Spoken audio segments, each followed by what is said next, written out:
Bonjour les amis. Aujourd'hui, nous avons le privilège de recevoir Lucien Cerise, un auteur que vous connaissez certainement. Et si vous ne le connaissez pas, écoutez, ça sera l'occasion de le découvrir. Il a écrit pas mal de livres sur des sujets assez pointus, l'ingénierie sociale, hein, la manipulation, on va dire ce qu'on appelait avant la propagande, hein, d'État, mais qui est aussi aujourd'hui faite par des sociétés privées, hein, les GAFAM par exemple, hein. Donc voilà, Lucien, écoute, bonjour, et est-ce que tu peux te présenter? Oui, donc alors oui, l'image était un peu figée, ça m'a un peu déstabilisé. Voilà, donc Lucien Cerise, donc, je suis français, né en 1972. Donc j'ai une passion pour l'écriture, hein. J'ai commencé à écrire tout petit, puisque en fait, même avant de savoir écrire, hein, je rédigeais des bandes dessinées, hein, inspirées de mes lectures de Mickey Mouse. Et voilà. Et je faisais des petits dessins. Ensuite, je dessinais les bulles et je dictais, hein, à mon arrière-grand-mère, parce que bon, à l'époque, c'est elle qui m'élevait, le contenu, hein, le texte des bulles. Voilà. Et ça, c'était vers l'âge de 5 ans à peu près. Ensuite, bon, voilà, j'ai appris à lire et à écrire à l'âge de 6 ans, 7 ans, un peu comme tout le monde. Et puis bon, j'ai continué à écrire. J'avais écrit un livre dont vous êtes le héros, hein. C'était une sorte de livre interactif, hein, parce que c'était à la mode au début des années 80 en France. Et donc voilà, on écrit toujours pour imiter un modèle, hein. Donc bon, comme ce type de littérature, enfin ce type de jeu plus exactement, comment dire, elle m'avait passionné. Bon, j'en ai fait un, moi-même, avec 400 paragraphes, hein, sur le modèle de ceux de Yann. Je sais plus exactement les noms, ça c'était deux Britanniques, hein. Enfin bref, voilà. Et puis ensuite, j'ai commencé à me passionner pour la poésie, hein, donc j'ai écrit un recueil de poèmes. On en reparlera tout à l'heure. Et puis ensuite deux romans, on en reparlera tout à l'heure. Tout ça entre 15 et 30 ans à peu près. Et puis après, je me suis un peu spécialisé sur la question de l'ingénierie sociale, hein, à la suite de mes études. J'ai commencé mes études d'ailleurs par une maîtrise de philosophie. J'avais commencé le DEA pour ensuite faire une thèse, mais je ne l'ai jamais achevé. Je me suis réorienté en communication au département médias et hypermédias de l'université de Paris 8. Et puis ensuite, j'ai refait un diplôme de français langue étrangère, hein, parce que bon, il faut bien gagner sa vie. Donc je me suis dit voilà, bon, comme ma langue maternelle, c'est mon amour, mais c'est j'ai deux amours, hein, mon pays et Paris. Bon là, moi j'ai deux amours, ma femme et la langue française. Voilà, donc je voulais penser, enfin je pensais avoir mené une carrière professionnelle, dans l'enseignement du français, alors en FLE, français langue étrangère, c'est-à-dire pas aux petits français, hein, qui apprennent leur langue maternelle à l'école, mais au public, donc non francophone, adulte, hein, c'est-à-dire ou adolescent, hein, c'est-à-dire les étudiants étrangers qui apprennent le français, qui viennent faire des stages en France pour améliorer leur niveau, ou les adultes éventuellement immigrés, primo-arrivants, etc. Voilà. Et puis Ok. finalement, j'ai entré dans les métiers du livre. En fait, c'est-à-dire que j'ai jamais eu vraiment cette carrière de prof de français, puisque j'ai été happé en quelque sorte par ce qu'on appelle les métiers du livre, hein, et j'y suis encore.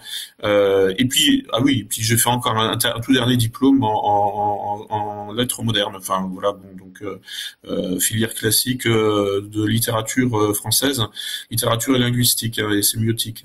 Et voilà. Donc, et puis alors bon, en filigrane, j'ai toujours eu un intérêt, une passion pour la philosophie des sciences, hein, ce qu'on appelle l'épistémologie. Enfin, c'est ce qui m'intéressait le plus, hein, quand j'étais en philo. Et donc, j'ai découvert cette notion d'ingénierie sociale, hein, au début des années 90. Bon, sur le moment, comme je m'intéressais plus à la littérature et à l'art, je m'étais inscrit à la Société francophone de mémétique, hein, en 2005. Hein, j'avais entendu parler de la mémétique, hein, dans les médias. Ça m'intéressait. Donc et puis là j'ai rencontré donc des gens qui travaillaient dans la sécurité des systèmes et essentiellement informatique, dans la sécurité informatique. Donc j'ai entendu parler de cette notion d'ingénierie sociale pour la deuxième fois de ma vie. Donc je me suis replongé et puis là j'ai découvert effectivement une sorte de continent oublié, un peu comme des ruines sous les mers, enfin voilà, ou je sais pas quoi, quelque chose qui n'était pas exploité, et qui existait, mais qui en fait était comment dire, exploité par des super spécialistes, avec des domaines d'expertise sur les questions justement de sécurité. Mais bon, voilà, c'était pas très connu du grand public. Donc je me suis lancé là-dedans et pour faire œuvre de pédagogie. Bon, parce que finalement, moi, quand j'étais étudiant en maîtrise, en DEA, tout ça, bon, ce qui me frustrait un peu, c'était d'écrire pour 5 personnes sur Terre. Parce que bon, globalement c'est ça, voilà. En fait, le directeur de recherche va lire votre texte, il est là pour ça, et puis ensuite éventuellement les membres du jury, et puis après c'est tout quoi. Et puis après votre texte, fait partie de ce qu'on appelle la littérature grise, et ça va mourir dans les archives de telle ou telle université.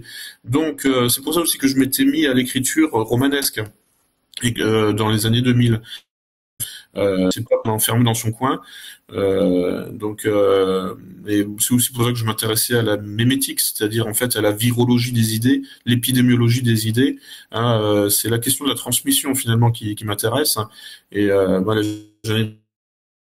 on voit l'affiliation avec la cybernétique, mais aussi comment l'ingénierie sociale travaille sur ces deux aspects-là. Comment transmettre de l'information à quelqu'un qui n'en a pas besoin, par exemple, aussi ce qu'on appelle la propagande, et comment empêcher la circulation de l'information.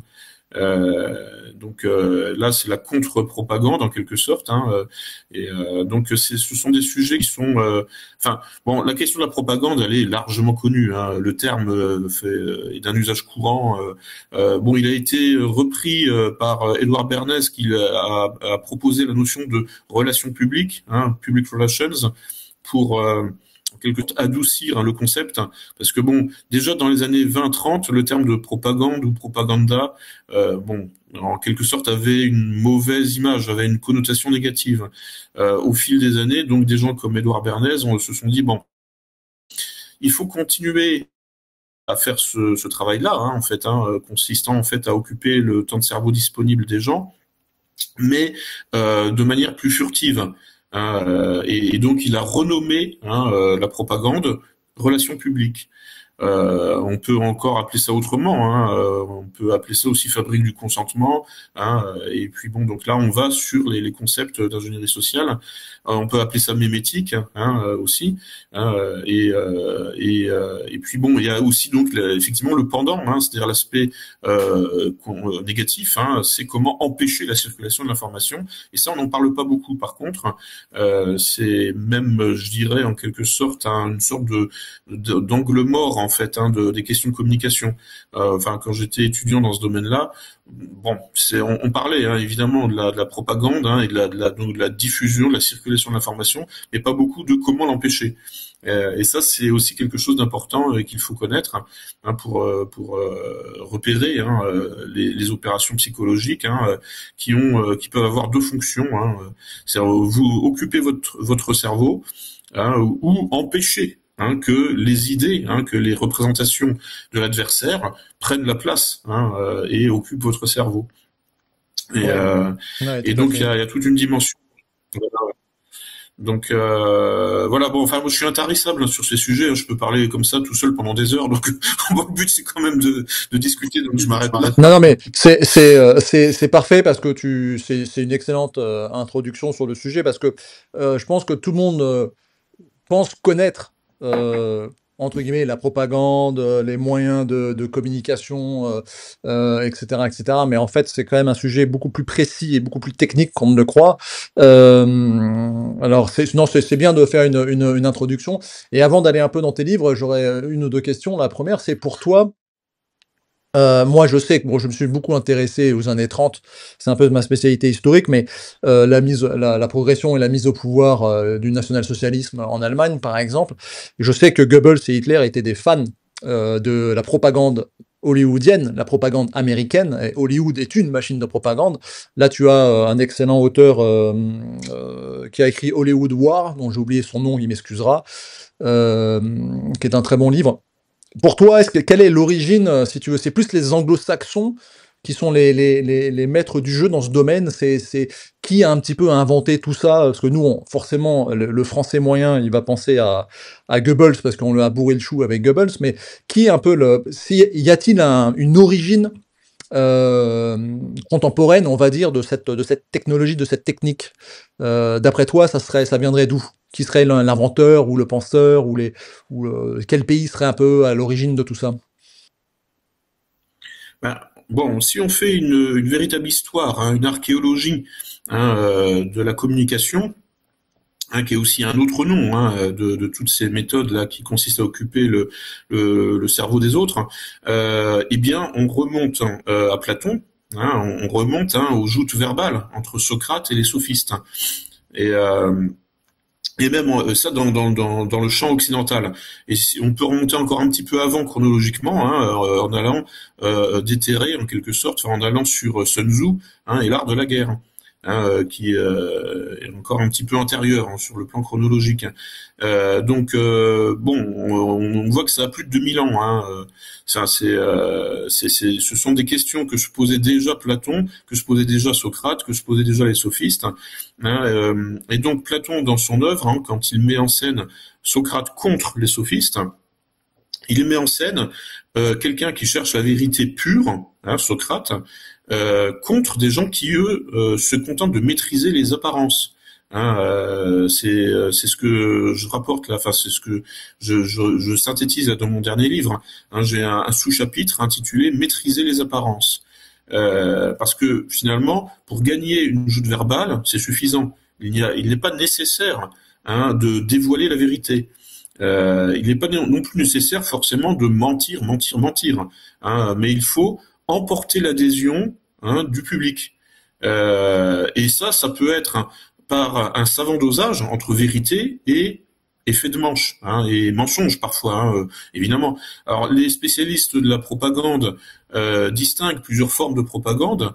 Hein, par exemple, Christian Arbulot, à l'école de guerre économique, a publié un livre, un collectif où il distingue propagande noire, propagande grise, propagande blanche. La propagande blanche, ça consiste à dire la vérité. La propagande grise, c'est un mélange de vrai et de faux pour mieux faire passer le faux. Hein, alors ça, c'est les médias de masse. Hein, et puis la propagande noire, bah, c'est tout est faux en fait. Hein, bon, alors, c'est les médias de masse aussi, hein, en fait, parce que de temps en temps, ils ont des crises comme ça de propagande noire. Là, sur l'Ukraine, par exemple, voilà, depuis 2014, on est dans une reconstruction intégrale de la réalité. Moi, ce que j'appelle du reality building. Hein, on est dans un univers à la Philippe K. Dick, hein, littéralement. Hein. Ce que disent les médias de masse n'a plus aucun rapport avec le monde réel. Hein, ils essaient de nous enfermer dans une fiction globale sur deux dossiers, hein, donc le dossier ukrainien et aussi le dossier syrien à une époque en géopolitique. Et puis bon, il y a eu aussi la période covidiste, hein, la période de dictature sanitaire, où là aussi, bon, là en 2020, le récit hein, médiatique, le récit des médias de masse n'avait aucun rapport avec la réalité. Et là, il y a trois cas concrets hein, de propagande noire. Hein, et noir, c'est noir. Hein, black is black. Là, vraiment, on est dans le mensonge et le surmensonge. Hein, bon, mais la plupart du temps, quand on parle, enfin, nos médias de masse hein, nous parlent de sujets, comment dire, proches, hein, qu'on peut vérifier rapidement. Bon, ils font plutôt de la propagande grise. Hein, ils mélangent le vrai et le faux. Bon, c'est plus efficace, hein, parce que bon, sinon c'est trop visible. Bah oui, Donc, oui et non, oui et non. Je t'arrête 2 secondes parce que tout ce que tu dis est extrêmement intéressant, mais je pense qu'on a passer un cap. Alors, moi, je trouve que tu restes poli parce que pour moi, les rois de la propagande, c'est les services secrets anglais, hein, depuis toujours. Moi, je suis irlandais et écossais. Je peux te garantir que ce qui s'est passé en Irlande du Nord est un chef-d'œuvre d'ingénierie sociale, hein, parce que c'est quand même des Écossais protestants qu'on a implantés en Irlande du Nord pour créer une guerre raciale, religieuse, pour les intérêts des Anglais. Donc, je pense que dans une période contemporaine, je pense que les Anglais sont les rois de la propagande, de la contre-information, ou enfin voilà. Et le Mossad est pas mal aussi, hein, je pense, parce que là, on pourrait parler aussi des services secrets israéliens, parce que j'ai terminé il y a pas très longtemps un très bon livre qui s'appelle Lève-toi et tue. Je sais pas si tu l'as lu. C'est toute l'histoire au moins ils s'en cachent pas, ils en sont fiers. Bon, moi j'ai fait une vidéo qui s'appelle On est tous des Scorzini, parce qu'en fait c'est vrai qu'ils ont atteint un sommet. Il faut reconnaître qu'ils sont très forts. Mais pour moi, ouais, les Anglais sont quand même les rois. On le voit en permanence. Mais non, non, c'est extrêmement intéressant. Et Oui, alors effectivement, bon là, c'est vrai que bon, il y a mon côté un peu historien, hein, de la propagande en quelque sorte, hein, qui est ressorti là dans ma réponse précédente. Bon, maintenant si on passe à l'époque contemporaine, au 19e, 20e siècle, bon bah effectivement oui, les Anglo-Américains et les Israéliens sont très forts, hein, effectivement, et mettent au point à intervalles réguliers, hein, des opérations psychologiques, hein. Et effectivement, oui, oui, ça, il n'y a pas de souci. Et donc, bah, moi, je me suis plongé, hein, effectivement, dans la littérature historique, hein, aussi, et critique, hein, un petit peu, sur les services secrets. C'était bon, il y a une vingtaine d'années, hein, à peu près. Mais bon, à l'époque, bon, c'est vrai qu'on était encore dans le livre imprimé. On n'avait pas tous basculé sur Internet, hein. Aujourd'hui, tout est en ligne, hein, sur tout ce qui est services secrets, hein, et mise en scène diverses et variées. Bon, mais il y avait notamment aussi le livre, hein, d'un ancien du Mossad, hein, Victor Ostrovsky, que je recommande, hein, également, qui lui est parti vivre au Canada, si je me souviens bien. Enfin bon, il a tout largué en Israël parce que bon, il était dégoûté par ce qu'il avait lui-même appris dans son propre service, hein. Voilà. Bon, j'avais vu aussi le documentaire là sur l'affrontement entre le Shin Bet et le Mossad, hein, qui est aussi très instructif, hein, hein, où on voit que bon, il y a aussi une culture différente, hein, entre les renseignements intérieurs et les renseignements extérieurs. C'est un peu la même chose avec le FBI et la CIA. Le FBI, comme le Shin Bet, sont un peu plus responsables par rapport à la population, puisque leur but c'est d'assurer la sécurité intérieure, alors que bon, la CIA comme le Mossad, ce sont des chiens fous. Ils ont aucune limite, hein. Le MI6, hein, aussi britannique, hein, effectivement. Alors tu mentionnais effectivement la guerre contre les Irlandais, etc. Bon, ça tu connais certainement ce chapitre historique mieux que moi. Effectivement, oui, oui, il est certain que enfin le rapport de force entre Londres, hein, et l'Irlande, bon, est une énorme opération d'ingénierie sociale. Oui, oui, c'est évident, hein. ouais. Et Sur ce sujet, excuse-moi, je t'interromps, hein, mais on va essayer d'être un peu interactif, parce que c'est vrai que tu es prolixe, et donc je vais devoir un peu te couper par moment. Alors, je pourrais t'écouter, hein, parce que c'est très intéressant, il n'y a aucun souci. Il y a quelqu'un que tu connais peut-être qui s'appelle Roger Faligot, qui a écrit oui, bon, d'abord un très bon livre sur les services secrets chinois, qu'on ne connaît peu, hein, en fin de compte, et je suis en train de le terminer. Et la partie sur les années 30 est très intéressante, parce qu'il y a encore les concessions françaises, anglaises, etc. Mais il a aussi écrit un livre sur l'Irlande du Nord. Alors moi je l'ai lu qu'en anglais, parce que je crois pas qu'il ait été traduit en français, je suis pas sûr. Parce qu'il a beaucoup vécu à Londres, en Angleterre. Enfin, il était journaliste en Irlande du Nord. Ouais, ouais, non, l'Irlande du Nord, c'est un cas d'école. C'est un cas d'école extrêmement intéressant, parce qu'en fait, si tu veux, c'est la guerre par proxy, et c'est exactement ce qu'on voit en Ukraine. Alors, on en parlera avec ton livre oui, tout à l'heure, quand je mettrai les livres. Mais je pense que l'Irlande du Nord, ça a été une grande répétition de ce qu'on vit aujourd'hui, parce qu'en fait, c'était créer des conflits qui n'avaient pas lieu d'être. Les Écossais et les Irlandais, c'est des cousins, quoi, c'est des frères, hein. ouais. Je veux dire, voilà. Et on a créé une guerre de toutes pièces qui a été menée, mais des deux côtés, hein.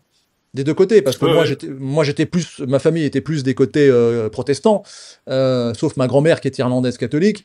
Mais voilà, c'est quand même de l'ingénierie de très haut niveau, hein. C'est vrai. Mais par contre, Ouais. après je te laisse la parole. Mais t'as bien fait aussi de parler des sophistes, et effectivement des Grecs. Parce que c'est clairement, quand on dit sophiste, c'est ça, ça vient de là et c'est tout à fait exact. Mais c'est juste que les moyens ont changé aujourd'hui, là, les moyens et notamment les réseaux sociaux, etc. On est dans une guerre de l'information. Moi, je le vois à notre petit niveau ici au Cambodge, il y a un conflit de frontières avec la Thaïlande. Mais la Thaïlande, c'est des anglo-saxons. Les Thaïlandais se disent n'avoir jamais été colonisés, mais ils ont été colonisés intellectuellement par les Anglais, puis après les Américains. Et ils mènent une guerre sur les réseaux de propagande, tu vois, vraiment en Ouais. montant des dossiers, du faux, enfin des choses. C'est très intéressant ce qu'on vit, et c'est vrai que c'est un sujet qui est hyper captivant et intéressant. Bon, je te redonne la parole, Lucien. Oui, oui, oui. Non, mais effectivement. Et alors, bah, l'ingénierie sociale, c'est aussi comment utiliser hein, des communautés les unes contre les autres, hein, voir comment fractionner une communauté hein, pour monter un conflit triangulé hein, à l'intérieur de cette communauté. Donc, en fait, bon, voilà, bah, c'est là, et là, la couleur de peau n'a plus aucune importance, hein, puisque bah, le régime de Londres, hein, enfin, c'est-à-dire en gros le régime britannique. Hein, bah, c'est attaqué effectivement aux Irlandais, hein, qui sont blancs de peau, hein, mais aussi aux Afrikaners. Hein, c'était la guerre des bourgs, hein, enfin les deux guerres des bourgs. Et, ça, j'ai un peu étudié ça justement dans mon livre sur le suprémacisme blanc. Et donc là, voilà, bon, et de la même façon, bah, là par exemple l'OTAN, hein, et puis bon, les puissances mondialistes montent une guerre entre nationalistes ukrainiens et russes hein, avec un argumentaire racial qui n'a aucun sens puisque bon des deux côtés voilà on a affaire à des blancs mais bon il y a production d'une sorte d'hallucination collective hein, implantée dans le cerveau collectif des nazis ukrainiens hein, qui croient percevoir chez les Russes une autre race, hein, c'est-à-dire en fait en gros des métis ou des asiatiques. Et donc l'ingénierie sociale c'est souvent ça aussi, hein, c'est la production contrôlée d'hallucinations collectives. Hein, Ouais. Alors, je fais une parenthèse parce que là, c'est un sujet qui a divisé. Bon, on va pas se cacher, hein. Moi, je suis un nationaliste. Je me dis pas de droite, hein, parce que ça veut rien dire, mais on est tous les deux des nationalistes ou des patriotes, pour être plus poli, si on veut. Mais c'est vrai que là, on a vécu une division au sein de mes amis proches. J'en ai une partie qui ouais, sont pro-ukrainiens. Moi, j'aurais plutôt tendance à dire je suis pro-russe, mais je suis surtout pro-français en réalité. Mais la France a plus d'intérêt avec les Russes qu'avec, je sais pas moi, la Lituanie ou je sais pas.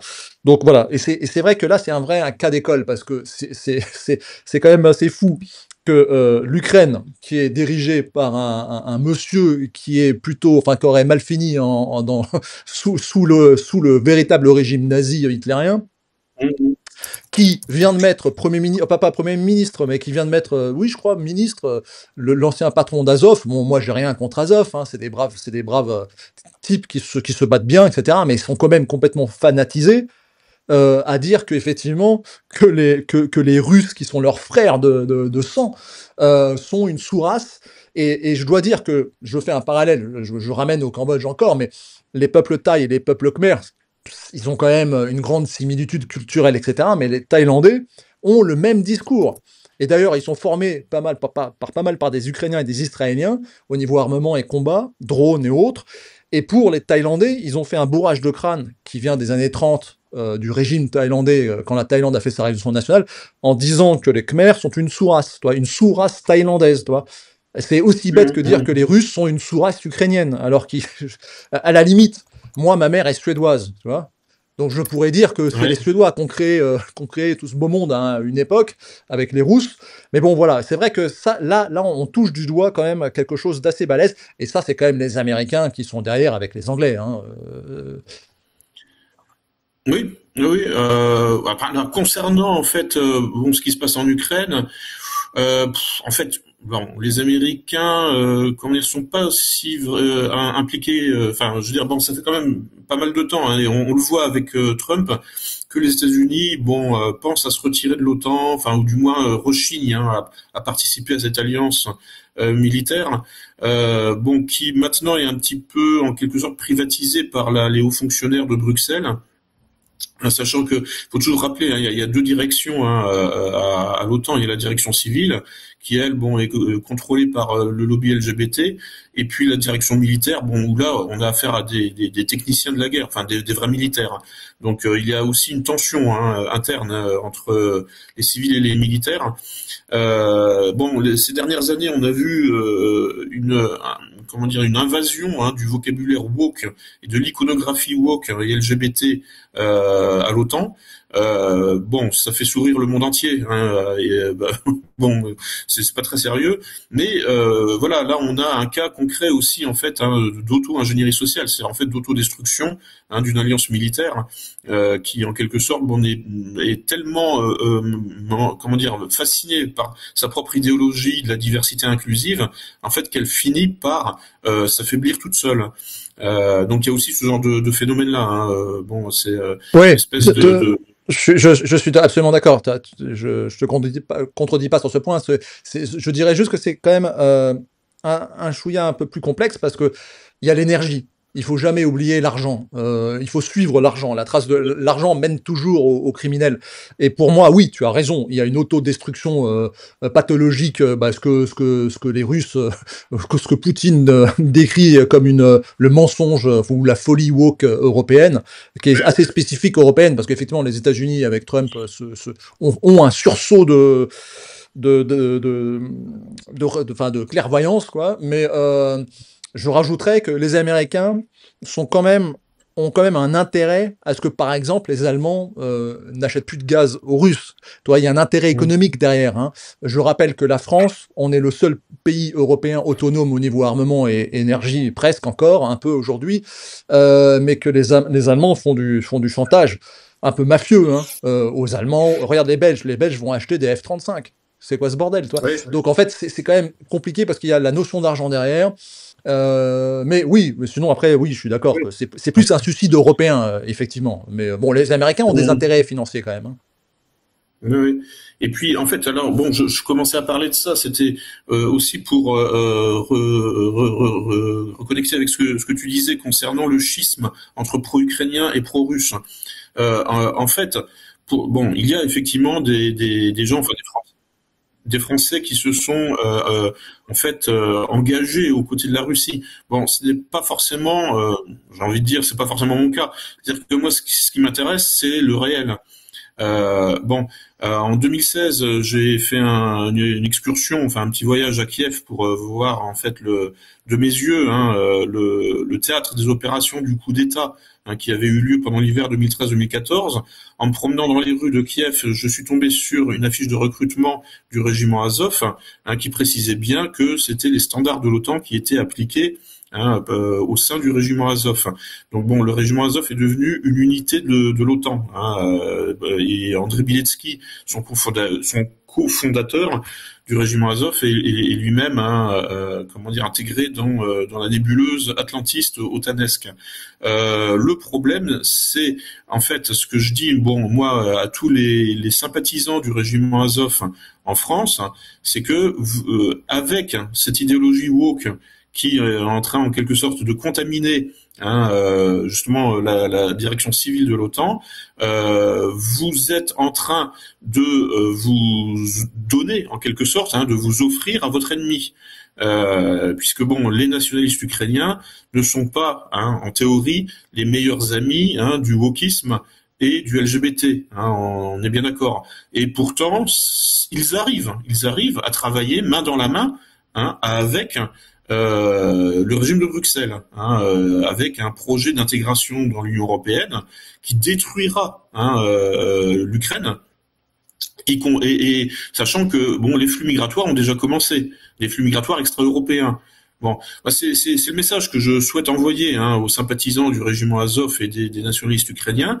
Vous êtes engagés sur une fausse piste, hein, qui vous mènera dans le mur, en essayant de rejoindre cet Occident, cet Occident collectif, piloté, centralisé plus ou moins à Bruxelles, et qui est en train de détruire les Européens sur le plan ethnique, sur le plan identitaire.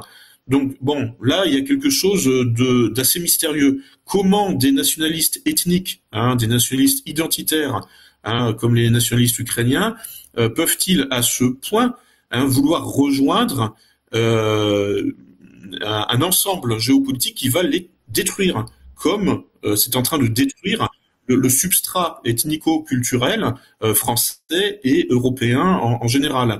Donc là, on se demande comment c'est possible, et c'est mon point de départ au niveau de la réflexion sur les nationalistes ukrainiens et sur le suprémacisme blanc en général. Pour ça que j'ai fait 2 livres, l'un étant une séquelle de l'autre en quelque sorte. C'est-à-dire, j'avais pas eu. Ça, c'est le premier qu'on a sorti donc en 2017, réédité en 2022, et puis donc comme je n'avais pas réussi en fait à exploiter toutes mes sources, je me suis relancé sur un thème annexe, mais qui sort de l'exemple ukrainien, et sur le suprémacisme blanc. Donc j'ai un peu étudié pourquoi les 4 régimes qui se sont revendiqués officiellement du suprémacisme blanc ont tous échoué. C'est-à-dire en fait les sudistes américains, l'apartheid, l'Afrique du Sud, le Troisième Reich et donc les nationalistes ukrainiens qui se partagent le pouvoir avec les mondialistes en Ukraine depuis 2014, et qui arrivent effectivement à faire ce grand écart sur le plan intellectuel entre finalement des sponsors qui eux sont parfaitement mondialistes, et les George Soros et les Kolomoïski, et puis un certain Zelensky qui est pas forcément un sponsor mais qui est le représentant officiel aujourd'hui de l'Ukraine. Et donc des nationalistes qui, il y a encore 15 ans, 20 ans, tenaient des discours parfaitement antisémites, dans le sillage du Troisième Reich. J'ai traduit un article de Andriy Biletsky où il parle de la sous-humanité dirigée par les sémites, et que la mission historique de l'Ukraine est d'affranchir la race blanche de cette sous-humanité dirigée par les sémites. Ce qu'il entend par sous-humanité, les Untermenschen, ce sont les Russes. Qui serait donc dans sa vision dirigé par les sémites. C'est un peu le thème, le vieux thème du judéo-bolchevisme, qui est Ouais. Je t'arrête. Hop, garde là parce qu'en fait là c'est intéressant. Non, mais t'as raison. Ça c'est vrai qu'il y a une sorte de psychose. Mais je pense que ces gens-là sont des rêveurs, parce qu'en fait, ils imaginent, enfin, c'est ma conclusion, après avoir un peu réfléchi aussi, c'est que c'est un peu comme la ville d'Orania. Tu vois, la ville d'Orania en Afrique du Sud. Moi, j'ai Oui. interviewé Just Stradon, le patron de la COM notamment. Et en fait, si tu veux, alors eux, ils ont bien compris pourquoi l'apartheid n'a pas marché. C'est parce qu'en fait, eux, ils n'ont pas de, entre guillemets, d'esclaves noirs. Quand je dis esclaves, c'est au sens de l'apartheid. En fait, ils embauchent pas des mecs qui sous-payent pour faire le sale boulot. Ils ramassent eux-mêmes les ordures, ils font tout entre eux. Je pense qu'ils rêvent de ça aussi. Ils pensent que dans l'Europe se créera peut-être une région, un pays où les Azov pourront vivre tranquillement leurs rêves comme la ville d'Orania. Mais ça, c'est totalement utopique et ça n'arrivera jamais parce qu'ils seront détruits avant par le système. Donc oui, non, je pense qu'il y a une psychose. Et après, pour en revenir au délire contre les Russes, voilà, il faut qu'ils lisent un petit peu l'histoire, qu'ils se mettent à jour. Le bolchevisme a disparu. Je pense pas que ça soit ils sont tous partis, quoi. Donc ouais, non. Et toi, personnellement, quelle est ta conclusion sur ce sujet? Parce que tu reviens de Russie, n'est-ce pas? Tu peux peut-être nous en parler un petit peu?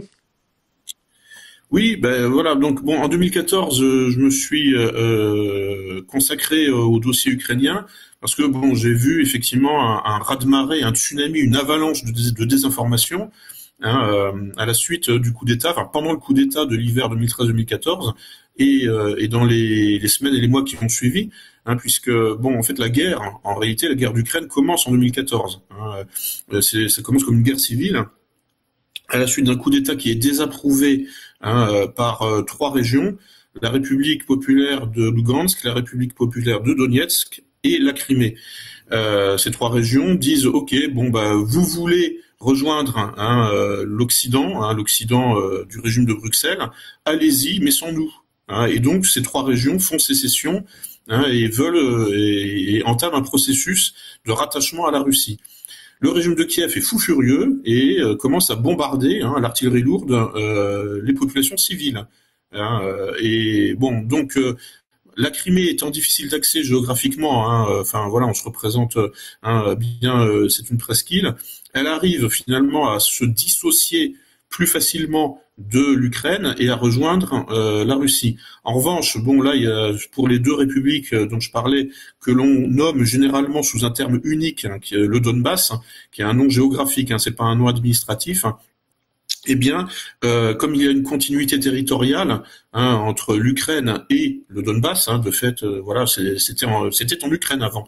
Eh bien, les attaques, les agressions militaires ukrainiennes, c'est-à-dire en fait de l'OTAN, puisque bon, l'OTAN a véritablement annexé littéralement l'armée ukrainienne. Je rapporte toutes les preuves dans mon livre, donc dont tu as montré la couverture, avec en finançant, en sponsorisant, alors pas celui-là, mais l'autre, la Ukraine, la guerre hybride de l'OTAN. Voilà, donc et donc une guerre civile commence en 2014. Et l'opération militaire spéciale russe en 2022 a pour fonction d'arrêter cette guerre civile et non pas de lancer une nouvelle guerre. Donc évidemment, pour arrêter la guerre, pour arrêter une guerre, il faut des opérations en général militaires. Quand en face les gens n'ont pas l'intention de s'arrêter, eh bien c'est tout. Il faut avoir un répondant sur le plan militaire, ce qui donne l'illusion que l'armée russe a envahi l'Ukraine et a décidé de lancer une guerre d'invasion de l'Ukraine. Mais bon, historiquement, on peut démontrer que c'est une opération dont le but est d'arrêter une guerre et non pas le contraire. Bref, donc je me doutais en 2014 qu'on en serait un jour à la situation où nous nous trouvons en 2025. Donc je me suis dit bon, il va falloir faire un travail de réinformation parce que bon, je sais pas, je suis intuitif peut-être. En tout cas, bon, j'ai bien senti que dès 2014, il y avait un potentiel qui s'accumulait en Ukraine, un potentiel explosif, non seulement pour l'Ukraine, mais aussi pour la Russie et pour le monde entier. D'ailleurs, le slogan du régiment Azov en 2014 était parfaitement expansionniste. C'était le slogan, c'était aujourd'hui l'Ukraine, demain la Russie et toute l'Europe. Donc ils ne souhaitaient pas se constituer une sorte de bastion, de fief, de la race blanche dans un coin de l'Europe. Non. Leur but c'était vraiment l'invasion de la Russie et avec le soutien de l'OTAN. Et ils le disaient déjà pendant l'hiver 2013-2014 sur la place Maïdan. Ils disaient si nous avons le soutien de l'UE et de l'OTAN, nous pourrons aller jusqu'à Moscou. Voilà. Alors c'était pas forcément ceux non, parce que le régiment Azov a été fondé après le coup d'État, mais là c'était des gens, qui participaient aux émeutes sur la place Maïdan. Et toutes les sources, je les rapporte. Donc le projet d'envahir la Russie est consubstantiel au coup d'État et à la guerre civile qui en sort. Et ça, les Russes le savent depuis. Voilà. Donc, alors, je fais une parenthèse. Je fais une parenthèse parce que là, c'est vrai que c'est très très important ce que tu viens de dire parce que bon, moi, j'étais un petit peu, j'ai quelques éléments qui rejoignent ce que tu dis, mais tu connais beaucoup mieux le sujet que moi. Tu as été plusieurs fois en Russie, tu en reviens là il y a quelque temps. C'est bien de rappeler qu'en réalité, les Russes.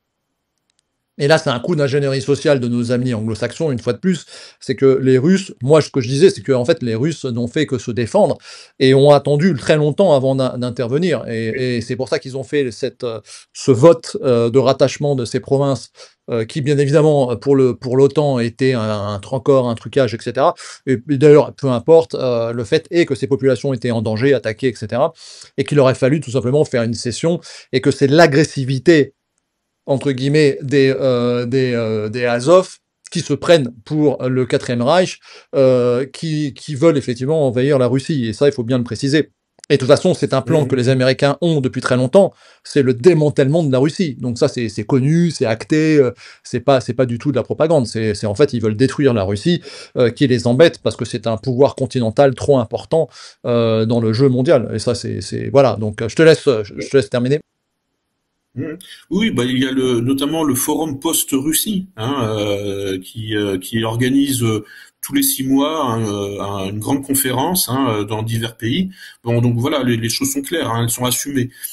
C'est des meetings, hein, internationaux, hein, qui parlent clairement, hein, de la post-Russie, hein, et comment on va découper la Russie en morceaux pour s'approprier, enfin pour se partager le gâteau. Et sinon, bon, pour revenir là sur Azov et tout ça, bon, effectivement, bon, quelque part, en fait, c'est ce que je disais dans une vidéo avec notre ami commun Piero San Giorgio. Hein, le problème, c'est que l'Occident a renoncé à l'efficacité. Hein, on voit effectivement quelque chose d'assez stupéfiant. Hein, c'est que, en gros, l'idéologie l'emporte aujourd'hui, hein, sur l'efficacité. D'où ces opérations, comment dire, qui se répètent, en fait, hein, d'agression du Donbass, par exemple. Alors j'ai passé 2 semaines en Russie, dont une semaine enfin 3 jours en immersion, comme dirait Claude Janvier. Donc dans le Donbass, à Donetsk, à Mariupol et à Gorlovka. Donc encore aujourd'hui, la population civile est attaquée, hein, par des drones. Donc de temps en temps, les Ukrainiens envoient, hein, un drone sur un immeuble, hein, ou sur un point stratégique éventuellement, mais ça fait des dommages collatéraux. Hein, et là, bon, quand on y était, hein, il y avait encore des bâtiments détruits. Il y avait eu une attaque de drone, hein, la semaine précédente, voilà, ce genre de choses.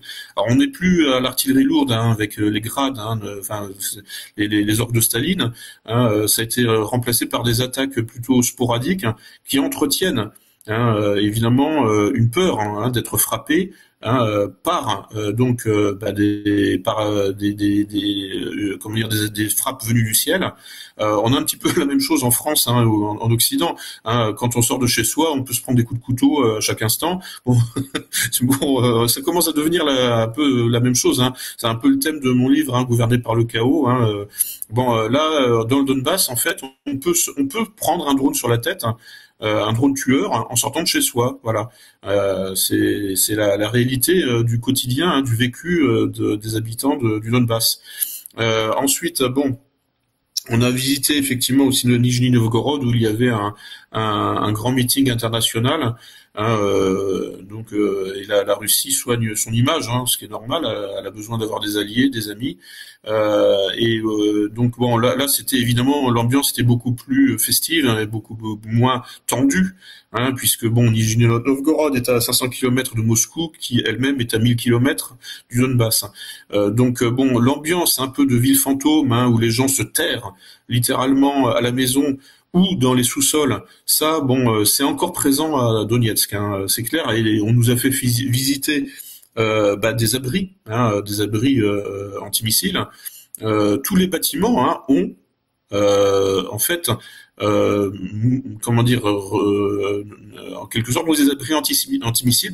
C'est tout simplement, ce sont les sous-sols qui ont été réhabilités, enfin aménagés, hein, avec des bouteilles d'eau, et puis éventuellement, bon, enfin des vivres, en fait, hein, pour essayer de tenir le plus longtemps possible si besoin.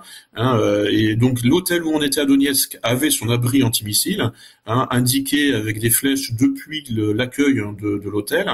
On a visité aussi une école avec son abri antimissile, etc. Donc les gens vivent comme ça, voilà. Et il y a un problème aussi.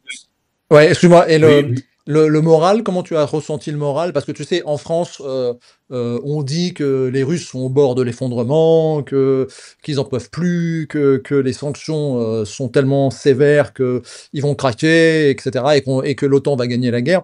Quel est ton ressenti au niveau du moral des Russes? Comment tu ressens les choses? Ça fait rire, hein, en fait. Ça devient dérisoire au bout d'un moment. Enfin, je veux dire, en fait, là, les médias de masse occidentaux, hein, se construisent une réalité c'est un peu du wishful thinking en anglais. En fait, c'est de l'autosuggestion. En fait, hein. Ils se fabriquent une réalité alternative, hein, qui correspond, hein, à leurs désirs. Hein, c'est l'expression, hein, prendre ses désirs pour des réalités. Voilà. Bah, et bien là, on a un cas concret, hein, où en fait, les désirs qui relèvent du virtuel sont transposés dans un récit médiatique qui relève lui aussi du virtuel, qui n'a aucun rapport avec la réalité concrète.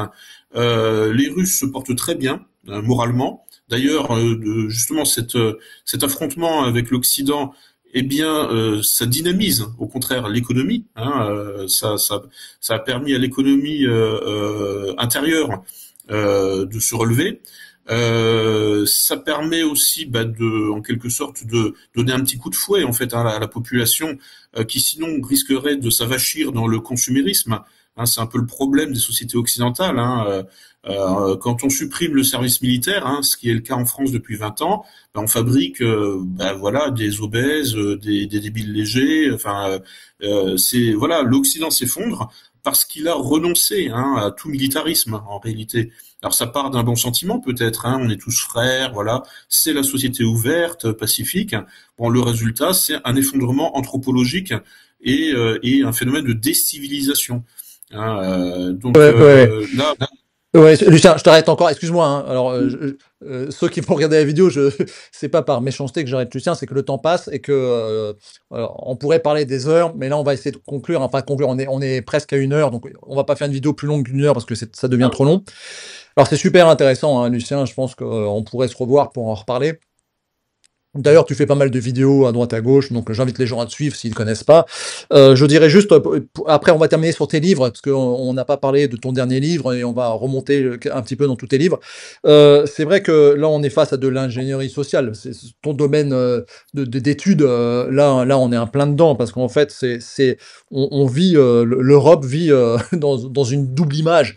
Je te disais tout à l'heure que ma mère est suédoise, enfin était suédoise, et donc j'ai de la famille toujours en Suède. Et quand tu regardes l'armée suédoise euh, qui fait des défilés woke à moitié travestis, etc., je veux dire, on se tape la tête par terre. Je sais qu'il y a une bonne armée suédoise et finlandaise, c'est des bons guerriers, mais ils ont été tellement déconstruits qu'on se demande qui va faire la guerre, hein, finalement, quand il y aura la guerre contre les Russes. J'espère qu'elle n'arrivera jamais, mais bon, on sait jamais jusqu'où ça peut aller. Et je voudrais juste faire un petit point sur ton côté un petit peu identitaire. Pour toi, tu penses qu'il y a vraiment un plan de grand remplacement, tu penses que la civilisation, la culture européenne, les Français de souche, la race blanche, est en danger, Lucien? ah ben, oui, enfin c'est évident. Enfin, je veux dire, je vis dans une grande agglomération, hein, l'agglomération parisienne. Bon, il suffit de sortir dans certains quartiers, il n'y a plus, hein, de Français de souche, hein, où on les compte sur les doigts de la main. Ou alors, bon, la dernière fois que je suis passé en banlieue nord, en fait, les blancs, c'était moi et puis les flics, et c'est tout. Et Ouais, donc, ouais. bon, non mais bon, et encore, bon, enfin en plus, bon, je veux dire en fait, mais bon, à la limite, il faut pas tomber dans le racisme, dans un racisme primaire. Moi, je veux bien, effectivement, il faut assumer, hein, le passé colonial de la France. Donc, c'est normal qu'on ait des compatriotes, hein, de toutes les couleurs. Ok, mais là, justement, on n'est plus dans l'univers Benetton, hein, c'est-à-dire la société multicolore, puisque dans certains quartiers, il n'y a plus de blancs. Hein, donc, en fait, on n'est pas dans un processus de métissage, on est dans un processus d'épuration ethnique des blancs. Ouais. C'est différent. Ouais, ouais. Je vais me permettre de réorienter le débat là, dans ce sens-là. C'est qu'en fait, les Français qui vivent à l'étranger comme moi, on a la chance de voir des pays dans lesquels il y a encore une ethnicité, enfin une cohérence ethnique. Au Cambodge, c'est le cas, hein, je veux dire, 80% de la population est cambodgienne. C'est vrai que ce qui se passe en Europe est assez spectaculaire, et qu'effectivement, tu as raison, on n'est plus dans un joyeux, dans une joyeuse image à la Melting pot, Benetton. Ouais, voilà. Non, hein, c'est que ouais, il il y a un grand finit. problème. Mais moi, je dirais que c'est quand même de la faute des Européens eux-mêmes qui font plus d'enfants, qui qui laisse un vide. Et là-dessus, je voudrais avoir ton point de vue. Je sais pas si tu l'as écouté. Là, j'avais vu se passer ça sur X il y a pas longtemps. Tu sais, Nigel Farage, qui est un peu adulé par certains de nos compatriotes nationalistes, parce qu'il a fait le Frexit, etc. Mais en fait, Nigel Farage, il en a rien à foutre des Blancs, en réalité. Parce que ça, si tu veux, c'est les très riches britanniques. Et il a interviewé, j'ai la vidéo, toi, il est interviewé par un journaliste et il lui demande, mais est-ce qu'il y a un grand remplacement à Londres? Parce que Londres, tu parles de Paris, mais Londres, c'est 100 fois pire. Est-ce qu'il y a un grand remplacement à Londres, etc. Est-ce que ça vous préoccupe? Parce que la natalité, le journaliste lui donne des statistiques, voilà, etc. Et Londres, il y a plus beaucoup de blancs pour dire les choses. Et la réponse de Nigel Farage, c'est non, non, c'est pas ça me concerne pas trop, ça m'inquiète pas. Ce qui m'inquiète, c'est qu'il y a une mauvaise intégration des Do you étrangers, think etc. that immigration represents a major threat to Britain from a demographic perspective? So, in the last 20 years, the white British population has declined from 87% to 74%. Is that a concern of yours? No, that's Why? not a concern of mine. What is a concern of mine is, in many cases, the lack of integration. Ce qu'il faut bien comprendre aussi, c'est que pour les très riches, ça c'est mon côté socialiste qui ressort, hein. pour les très riches, ils ont Si c'est besoin d'un comme George travailleur. Orwell, c'est très bien. Ouais. Ouais, mais bon, pour les très riches, un travailleur qui soit ukrainien blanc ou algérien ou africain subsaharien, il s'en fout, c'est la même chose. Il préférera peut-être se marier avec une ukrainienne parce que pour une raison de QI, toi, mais parce que lui, il sait tout ça. Mais ils en ont rien à foutre. Et Nigel Farage, j'ai été très choqué parce que même moi, je l'appréciais, toi, je trouvais qu'il était intéressant, mais en fait, il en a rien à foutre du fait que Londres devienne pakistanaise, hein. Tu as vu cette vidéo? Non, je ne l'ai pas vu. J'avoue que bon, ça m'étonne un peu, mais je crois que Nigel Farage vient de la gauche, hein, si je me souviens bien, la gauche souverainiste, hein, non? Ou alors je confonds peut-être avec Ouais, un non, autre. je pense pas qu'il soit de la gauche, Nigel Farage. Oui, alors il était pas, c'est pas, il fait pas partie de l'élite britannique au sens, tu sais, les Britanniques, c'est vraiment, non, non, ouais, peut-être qu'il vient un peu de la gauche, mais je dirais que c'est pas forcément cette gauche-là dont c'est vraiment plus un rapport si tu veux, un rapport de caste. Parce que Nigel Ouais. Farage, il est quand même assez riche, tu vois, il est pas pauvre, hein, il a jamais travaillé à l'usine, hein, je pense, hein. Après, je me trompe peut-être, mais je crois pas. En tout cas, aujourd'hui, il vit bien. C'est un homme qui se porte bien, qui a une belle maison, enfin voilà quoi, tu vois. Et lui, sa préoccupation, c'est plus qu'il y ait bien un plongeur dans son restaurant pour aller manger, ou qu'on lui paye sa retraite, toi, qu'il y ait des travailleurs qui viennent. Et comme il y a un déficit démographique en Europe, et ça c'est une vérité, bah, ces gens-là, ils s'en foutent quoi, en fait, en gros, hein. Je t'enverrai la vidéo par message. Tu verras, c'est assez choquant, c'est assez étrange, et en même temps, ça ne m'étonne pas trop, parce que entre guillemets, cette caste européiste, etc., elle s'en fout un peu en fait du peuple, hein. Elle s'en fout un peu du petit peuple blanc, hein.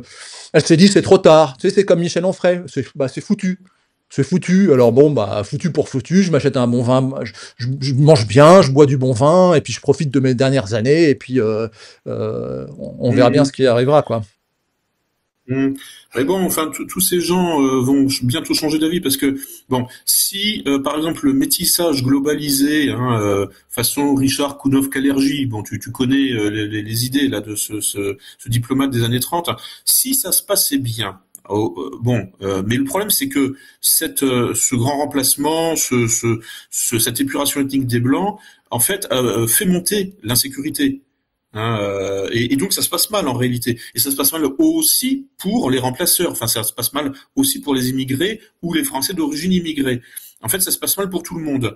Et maintenant, en France, ça commence aussi à impacter les centres-villes, hein, c'est-à-dire en fait là où il y a les riches.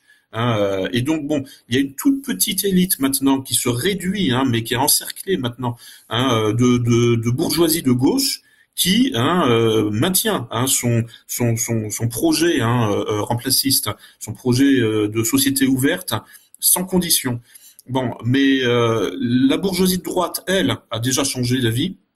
Elle est incarnée notamment, enfin représentée par le média CNews en France par exemple. Et là, depuis plusieurs années, la bourgeoisie de droite, c'est terminé. Elle ne veut plus de cette immigration débridée. Le petit peuple de gauche comme de droite, bah lui, de toute façon, depuis les années 80, il vote Front National. Enfin, je veux dire, voilà. Donc bon, les classes moyennes, sont encore en train de se tâter. Voilà, bon, comment dire, les classes moyennes parisiennes surtout, souvent qui ont un mode de vie qui ont l'impression de participer au pouvoir, et qui ont l'impression qu'elles vont échapper aux problèmes.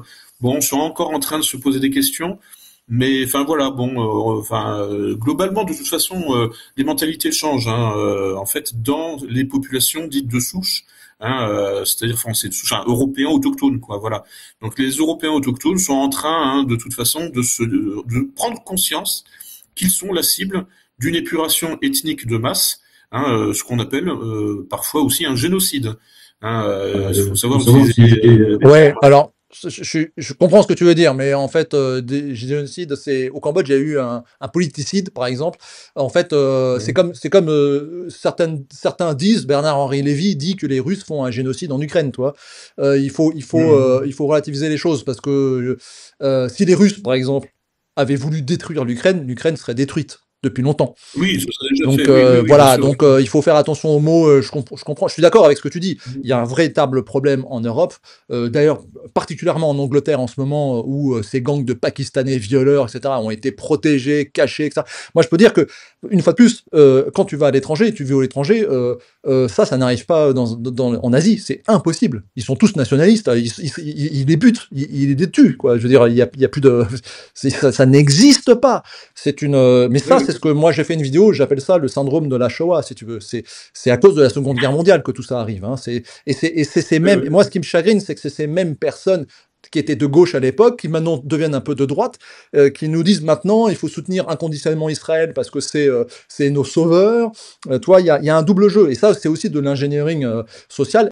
Enfin, si tu veux, c'est un peu de la dichotomie, c'est un peu là, on va même au-delà de l'ingénierie sociale. Là, ça devient un peu de la folie, quoi. C'est-à-dire, en fait, c'est quand même cette gauche mitterrandienne qui a foutu la merde, et les restes de cette gauche maintenant, comme ce que tu disais tout à l'heure, qui prennent peur, ou etc. Ou là, j'inclus, je sais pas, pas mal de penseurs intellectuels qui sont intéressants, et qui sont tout d'un coup ultra CNews, entre guillemets, on va dire, et qui mettent en avant Israël. Je prends Zemmour, tout simplement. Moi, j'ai voté pour Zemmour, mais à un moment donné, Zemmour, je trouve que, si tu veux, ça devient, pour moi, un peu, j'ai du mal à l'écouter. Tu vois, c'était en fait, ok, bien sûr qu'il y a trop d'immigration, bien sûr qu'il faut mettre en place des règles, bien sûr qu'il faut agir comme le reste du monde le fait, mais les intérêts de la France, c'est pas forcément les intérêts d'Israël. Voilà, bon, c'est ce que je voulais dire là-dessus.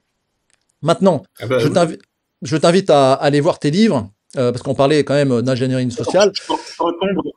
Oui, vas-y. Sur ce que tu viens de dire. Oui, je t'en prie, vas-y. Oui, enfin, faut pas faire un mauvais procès non plus à Zemmour. Bon, Zemmour a toujours été de droite, et il est constant dans ses engagements politiques.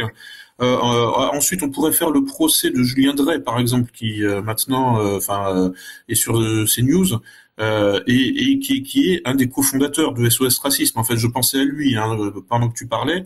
Bon, mais ça, c'est quand même une petite minorité.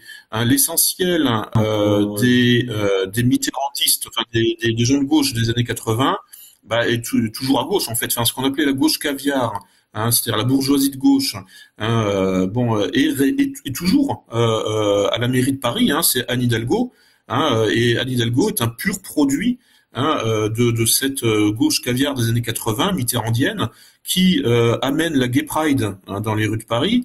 Aujourd'hui, voilà, c'est devenu le mariage homo et le LGBT matin, midi et soir. Et puis, voilà, tout le discours de culpabilisation des autochtones sur l'immigration, qui continue.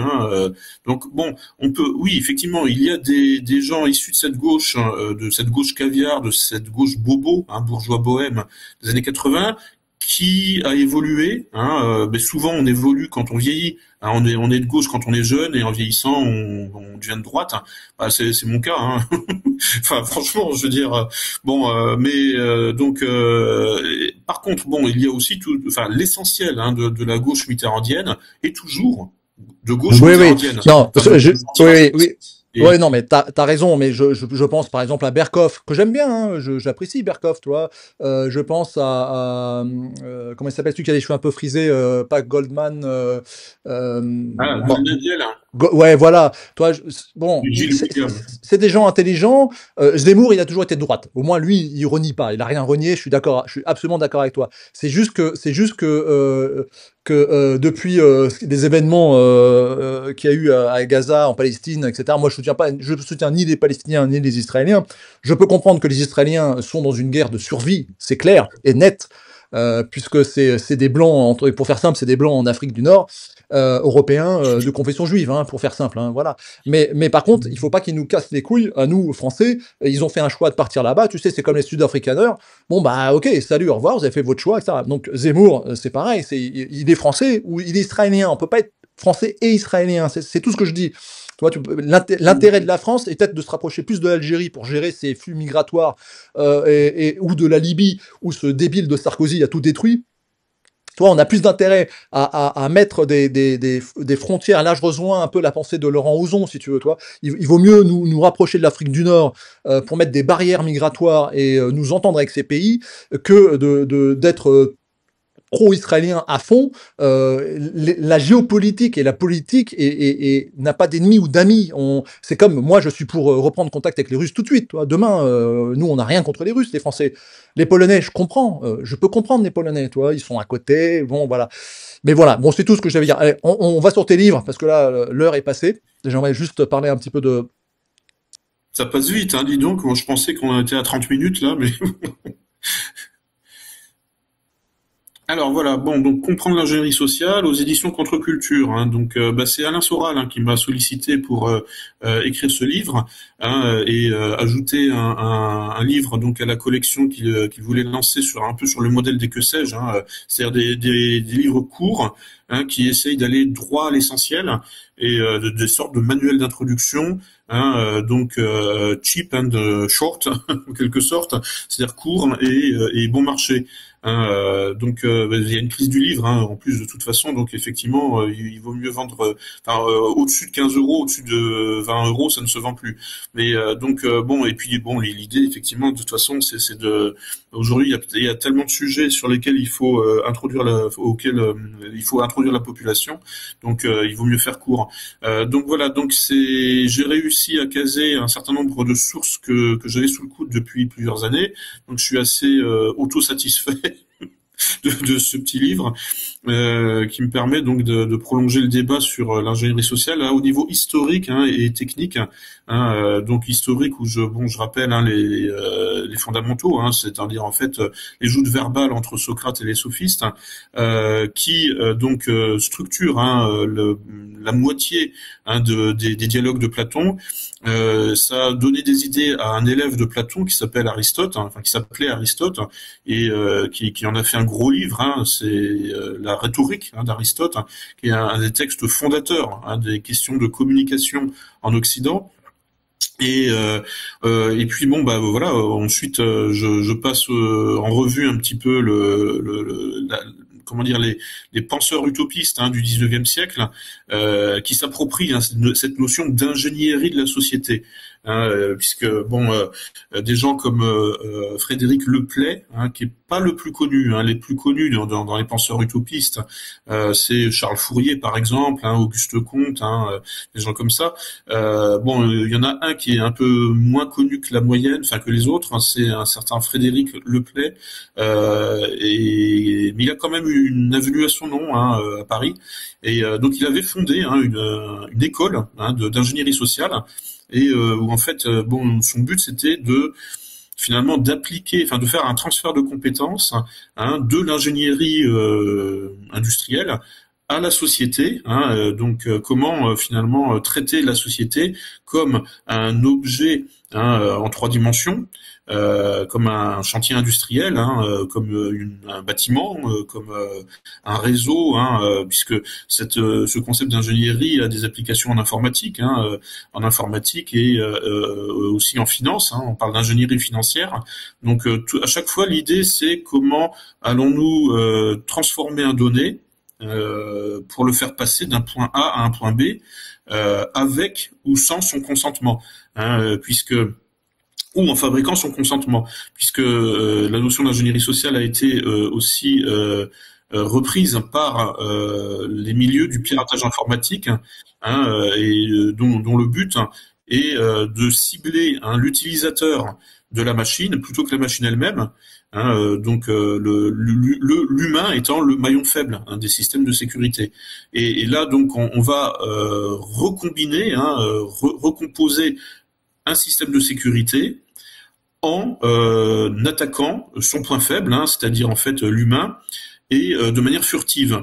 Donc là on voit en fait parce que comme cette notion en fait a des strates, des strates de sédimentées sur le plan conceptuel, c'est parfois un peu difficile de synthétiser et de résumer. Moi j'ai trouvé une formule, une nouvelle définition qui permet de faire la synthèse de toutes les définitions historiques.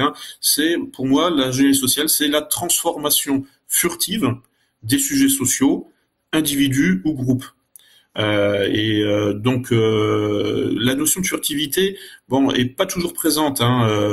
Par exemple, Frédéric Leplay ou les utopistes, finalement, n'éprouvaient pas le besoin d'être furtifs et de manipuler les gens pour les faire adhérer à leur projet de restructuration de la société. Alors je t'arrête, Lucien. Excuse-moi, mais je suis un peu obligé. Je suis le maître de cérémonie, donc j'essaye de manager. Je vais t'arrêter là parce qu'on va parler un petit peu des autres livres et puis après on va conclure. C'est passionnant et je dirais que oui, la furtivité n'est pas toujours nécessaire. Robespierre n'était pas très furtif quand il a voulu recréer la société. Même si j'ai personnellement j'aime bien Robespierre sur certains aspects parce qu'il a été quand même sali entre guillemets par ses collègues parce qu'il n'était pas seul d'une part.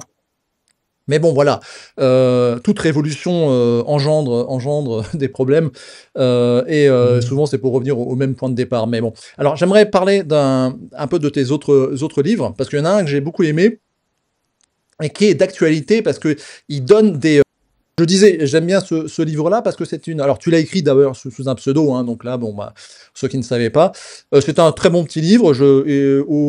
C'est pas chez Contre-Culture, c'est chez un autre éditeur. Et c'est une sorte de manuel de prise de pouvoir un petit peu parce que en gros, Lucien, est-ce qu'il faut faire la révolution pour prendre le pouvoir? Comment on prend le pouvoir en France aujourd'hui? Toi qui as réfléchi à toutes ces notions d'ingénierie sociale, de prise de pouvoir, etc. Alors, quand on a écrit ce livre-là à 6 mains, puisqu'il y a 3 auteurs, j'étais encore un peu gauchiste à l'époque. Donc je fantasmais un peu sur les émeutes urbaines pour renverser le pouvoir, la révolution par les burnes ou enfin dans la rue quoi. Et donc mais à l'époque, alors voilà, donc il y a un certain Serge Ayoub parmi les co-signataires du livre qui lui est pas franchement de gauche, Michel Drac non plus. Donc là c'était une période où en fait j'étais en train de m'extraire de mon milieu gauchiste pour fréquenter les milieux plutôt droitards. Ça c'est un effet, une conséquence de mon adhésion à Égalité et Réconciliation, dont le but était de décloisonner les tendances politiques, de faire se rencontrer des gens issus de la gauche et issus de la droite. Ça a parfaitement marché dans mon cas. La preuve, ce livre que j'ai co-signé avec Serge Ayoub et Michel Drac sous un pseudonyme. En fait, Lucien Cerise est aussi un nom d'auteur. C'est pas mon vrai nom. Il se trouve que comme je suis fonctionnaire et on nous demande de distinguer le travail et les activités périphériques, qu'elles soient artistiques ou intellectuelles ou politiques.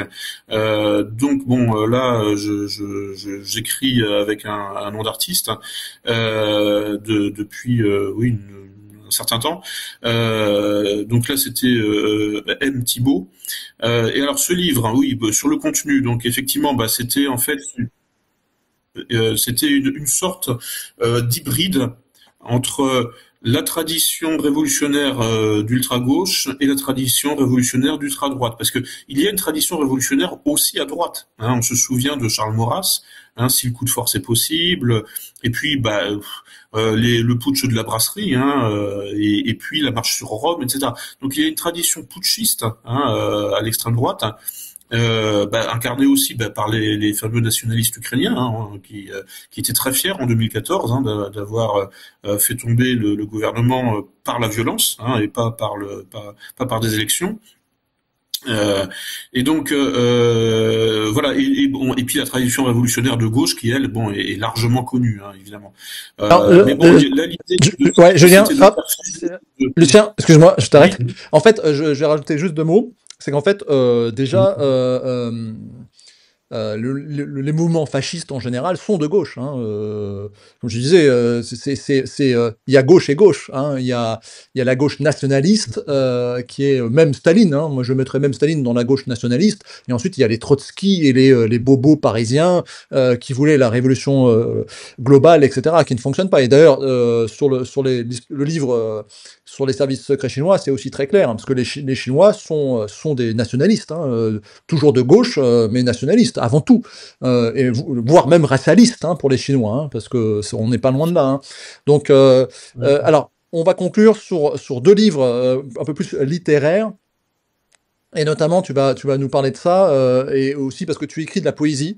Alors, je me permets de le dire, parce que la poésie, pour moi... Alors, est-ce que la poésie est du sophisme? C'est bonne question. Platon disait qu'il fallait, si je dis pas de bêtises, se méfier des poètes. La poésie, est-ce que la poésie, est-ce que c'est de l'ingénierie sociale? Parce que la poésie, tu peux faire tout passer dans de la poésie. Et après, on va montrer ton livre. Oui, de toute façon, l'ingénierie sociale, c'est essentiellement comment dire, la maîtrise de la rhétorique. Là, quand j'étais en Russie, à Nijni Novgorod, il y avait le fondateur de Ribar, qui est, j'ai un trou de mémoire. Mais en fait, il nous a fait un exposé. Alors pas d'ingénierie sociale, il n'a pas utilisé ce terme-là, mais un exposé sur les questions d'influence. Et il nous a dit, voilà, au début est le mot. C'est une parodie de la Genèse, mais enfin à peine quoi. C'est au début était le verbe quoi. Enfin c'est pas la Genèse, ça c'est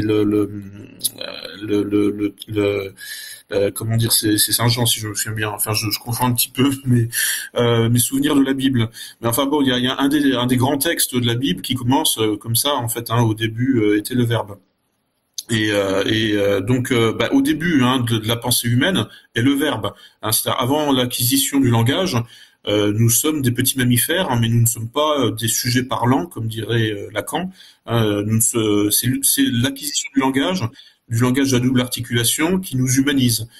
Et d'ailleurs, des humains sans langage, en général, vivent peu longtemps. Il y a les petits enfants qui ont été élevés par des loups ou par des singes. En général, ils sont semi-autistes. Ils vivent une quinzaine d'années et puis c'est tout. En fait, en général, ils meurent assez jeunes parce qu'il y a trop de dysfonctionnements psychologiques et hormonaux qui s'en suivent et physiques. Bref, donc notre condition humaine est essentiellement définie par le langage. Et donc la poésie, qu'est-ce que c'est d'autre qu'une manipulation du langage, et la littérature en général aussi. Et en fait, en réalité, on se rend compte que la politique, c'est de la littérature la plupart du temps, et donc aussi de la poésie, et que en fait, dans les siècles passés,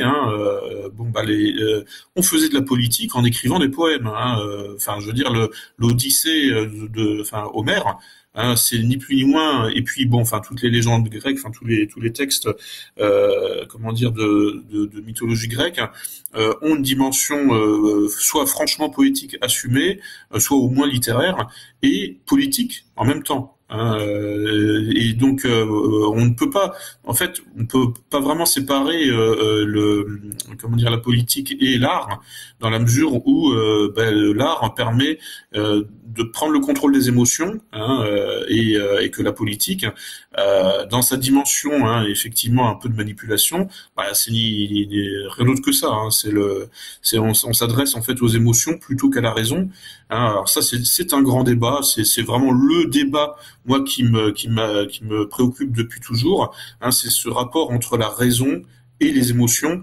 C'est le débat philosophique par excellence. Hein, On va s'arrêter.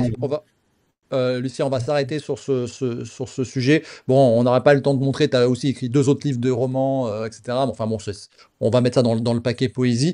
Ce que tu viens de dire est extrêmement intéressant, parce que je pense que c'est effectivement la clé de tout.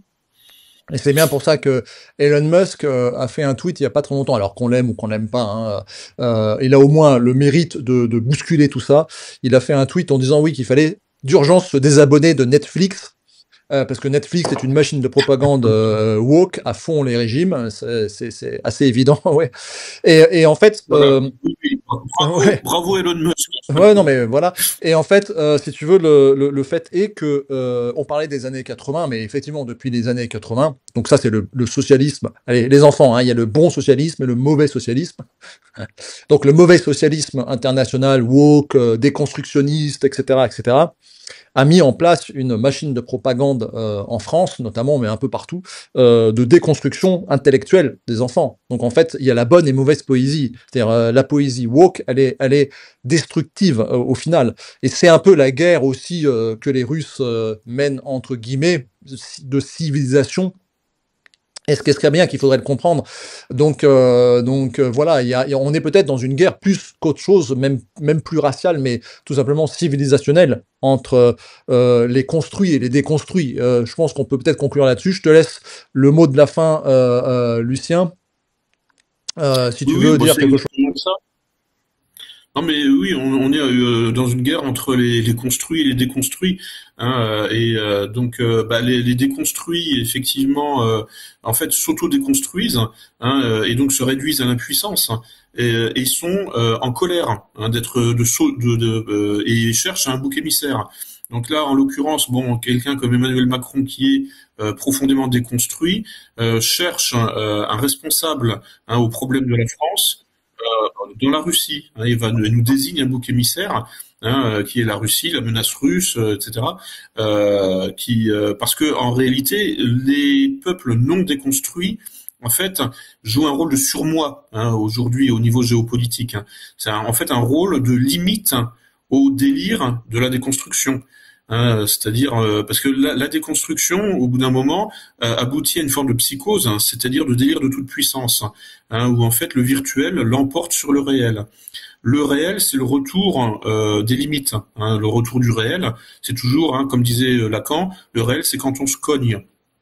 Donc le réel, c'est l'imposition de limites. Et donc en fait, la déconstruction dont nous subissons les conséquences aujourd'hui politiques et non seulement intellectuelles, parce que le mouvement de la déconstruction, moi je suis un pur produit de ça aussi. Hein, la philosophie de Derrida, a profondément marqué les esprits en France.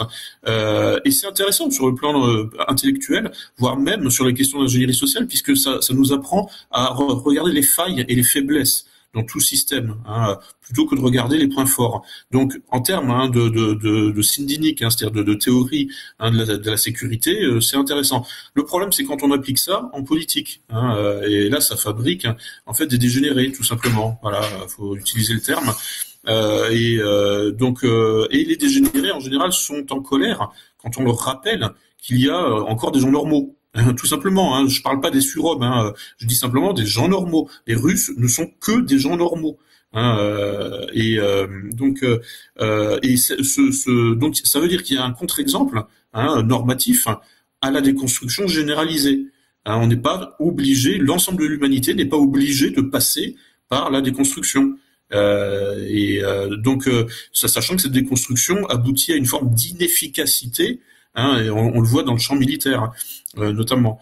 Et une inefficacité généralisée, une inefficacité politique et géopolitique globale.